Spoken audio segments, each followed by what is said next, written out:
गुलाबचंद कटारिया के राज्यपाल बनने के बाद शहर विधानसभा के बाद मावली सबसे ज्यादा डिमांडेबल सीट है। इस सीट से वर्तमान में बीजेपी के धर्मनारायण जोशी विधायक हैं। उदयपुर शहर और ग्रामीण विधानसभा सीट के बाद पल पल राजस्थान की टीम ने पिछले दिनों एक एग्जिट पोल एजेंसी द्वारा किए गए सर्वे और ग्राउंड रिपोर्ट के आधार पर एक रिपोर्ट तैयार की है। हालांकि सामान्य आरक्षित सीट होने से बीजेपी के बैनर तले इस सीट पर दावेदारों की फहरिस्त काफी लंबी है, लेकिन अहम बात यह है कि पहली बार विधायक बने धर्मनारायण जोशी के खिलाफ सबसे ज्यादा एंटी इनकम्बेंसी है। इस सीट पर दलीचंद डांगी, कुलदीप सिंह चुंडावत, चंद्रगुप्त सिंह चौहान, शांतिलाल चपलोत और उनके भतीजे राजेश चपलोत बीजेपी के मुख्य दावेदार हैं। इनके अलावा दिनेश कावड़िया, गौरीशंकर बंजारा, गणपत सोनी भी विधायक पद के लिए दौड़ में शामिल हैं।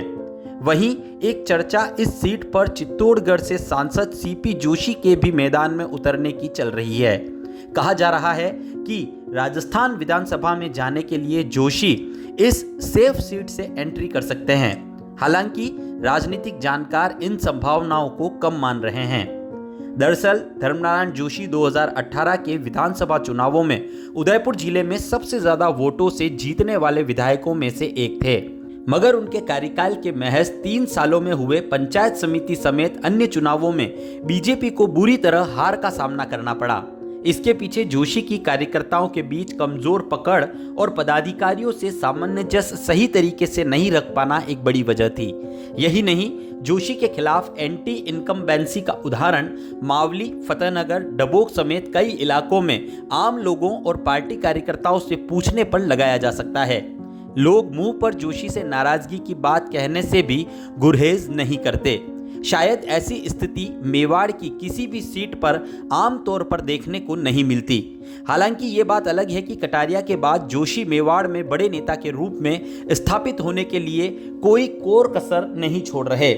लोग दबी जुबान में कहते हैं कि धर्मनारायण जोशी द्वारा बीते 4 सालों में हाईवे पर आरटीओ की चोट वसूली पकड़ने से ज्यादा उनके द्वारा किए गए कोई काम उन्हें याद नहीं है।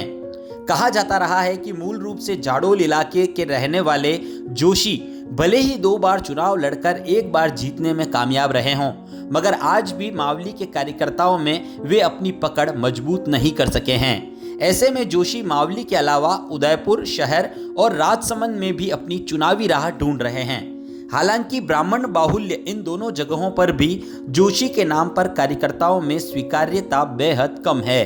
उनसे सबसे ज्यादा नाराजगी की वजह कार्यकर्ताओं का फोन नहीं उठाना और रूखेपन से बात करना भी है। कई बार पार्टी की बैठकों में कटारिया से लेकर कई बड़े नेताओं तक कार्यकर्ता जोशी के खिलाफ नाराजगी भी खुलकर जता चुके हैं। पिछले चुनाव की तरह उदयपुर में ज्यादातर ब्राह्मण समाज के पदाधिकारी भी इस बार जोशी के नाम को आगे बढ़ाने के मूड में नहीं हैं। इसकी मूल वजह चुनाव के बाद जोशी की ब्राह्मण समाज के लोगों से दूरी भी मानी जा रही है। असल में इस सीट पर दलीचंद डांगी भी अहम दावेदार हैं। हालांकि 2018 में उनका विधायक रहते हुए भी टिकट काटा गया था। माना जा रहा है कि ओबीसी प्रत्याशी के नाम पर समीकरण साधने की दशा में दलीचंद इस सीट के लिए सबसे प्रबल दावेदार होंगे।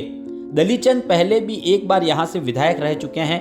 कटारिया के खासे समर्थक रहे दलीचंद का 2018 में टिकट काटकर धर्मनारायण जोशी को लाने में बीजेपी नेता ओम माथुर की भी अहम भूमिका रही थी।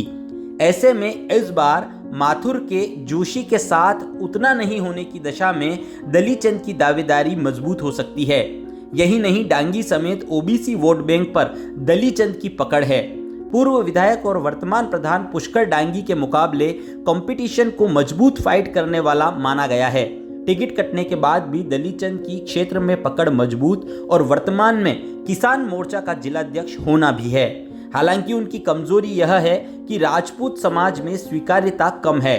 वे सोशल मीडिया से दूर रहकर पारंपरिक राजनीति में विश्वास रखते हैं। ऐसे में यूथ में उनके नाम को लेकर चर्चाएं भी कम हैं। वहीं इस सीट पर अपनी मजबूत दावेदारी को दिखाने में लगे कुलदीप सिंह चुंडावत भी यूथ के जरिए अपनी ताकत को सोशल मीडिया पर दिखाने में पीछे नहीं हैं। हालांकि उनके पास सरपंच पद के अलावा किसी अहम पद का अनुभव नहीं होना भी एक बड़ी कमजोरी है। कुलदीप सिंह इससे पहले भी 2 चुनावों में अपनी दावेदारी रख चुके हैं। राजपूत समाज और डबोक से मावली के अलावा दूसरे क्षेत्रों में उनकी पकड़ उतनी प्रभावी नहीं है। जैन समाज और ओबीसी वोट बैंक में उनकी स्वीकार्यता पर कई तरह के सवाल भी हैं, जिनके जवाब वक्त आने पर सामने आ सकेंगे। कुलदीप के पास कई गांवों के सरपंचों के समर्थन से उनकी दावेदारी को मजबूत माना गया है। वहीं इन दोनों चेहरों के अलावा मुख्य रूप से बीजेपी के देहात जिला अध्यक्ष चंद्रगुप्त सिंह चौहान भी राजपूत समाज से दौड़ में आगे हैं। हालांकि उनके नेतृत्व में पंचायत समिति चुनाव में हुई हार उनकी विधायक पद की दावेदारी पर कई सवाल खड़े कर रही है। हालांकि उनके माता पिता भी विधायक रहे हैं। चर्चा है कि देहात जिलाध्यक्ष पद की जिम्मेदारी संभाल रहे चौहान के साथ कार्यकर्ता मन से कम और मजबूरी से ज्यादा हैं। वहीं उदयपुर में रहने के कारण स्थानीय लोगों में उनकी छवि बाहरी सी बन गई है। लोगों में चर्चा है कि तैराकी संघ से मजबूत जुड़ाव के बावजूद उन्होंने मावली क्षेत्र की प्रतिभाओं को कम मौका दिलवाया। दूसरी ओर उम्रदराज नेता और पूर्व विधानसभा अध्यक्ष शांतिलाल चपलोद भी इस बार चुनाव लड़ने का मन बना रहे हैं। हालांकि ज्यादा उम्र होने और लोगों में उनकी स्वीकार्यता बेहद कम है। शांतिलाल के अलावा उनके भतीजे और फतेहनगर पालिका में पूर्व चेयरमैन राजेश भी विधायकी की दौड़ में शामिल हैं। लेकिन राजेश चपलोद की फतेहनगर के अलावा दूसरे इलाकों में कार्यकर्ताओं में पकड़ और लोकप्रियता काफी कम है। हालांकि राजेश चपलोद फतेहनगर सनवाड़ इलाके में बेहतरीन चुनाव मैनेजमेंट के लिए जाने जाते रहे हैं। राजेश को उनके बड़े पापा की राजनीतिक विरासत का उत्तराधिकारी भी माना जाता रहा है। इसके अलावा हर चुनाव में हर प्रत्याशी के लिए फाइनेंस का दारोमदार संभालने वाले दिनेश कावड़िया को भी दावेदार माना जा रहा है। हालांकि उनके नाम को लेकर कार्यकर्ताओं में चुनाव लड़ने की चर्चाएं कम हैं। बता दें कि उदयपुर जिले की 3 सामान्य सीटों में मावली भी एक है।